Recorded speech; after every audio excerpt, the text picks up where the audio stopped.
যে ইসলাম সম্রাট আমাদের ভগবান রামচন্দ্রকে মন্দির থেকে অন্য জায়গায় নিয়ে চলে গিয়েছিলেন, আজকে 500 বছর সেই লড়াইয়ের পরে হিন্দুরা সুপ্রিম কোর্টের নির্দেশে ভগবান আমাদের আবার ফিরে এসছেন মন্দিরেতে, এবং এটা মোদিজি না হলে সম্ভব হতো না। আমি তো বললাম তৃণমূলের তো কোনো ধর্ম নেই, ওরা রাজনীতির জন্য ধর্মের বদল চেঞ্জ করে না, পরিবর্তন করে। যখন রাজনীতি যেখানে পাবে, ঈদ পালন করতে চলে গেছে এখানকার প্রার্থী, পায়ে জিন্স পরে, ফাঁকা জিন্স পরে, আবার আজকে রামনবমী করতে চলে এসছে। মানে এদের কাছে রাজনীতি আগে পরে ধর্ম, আমার কাছে আগে ধর্ম পরে রাজনীতি।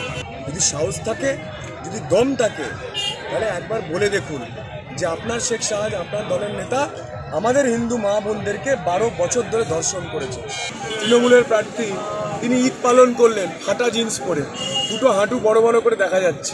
তা আমি ইসলাম ভাই বোনদেরকে জিজ্ঞেস করবো যে আপনারা কি ঈদ এরমভাবে ফাটা জিন্স পরে করেন?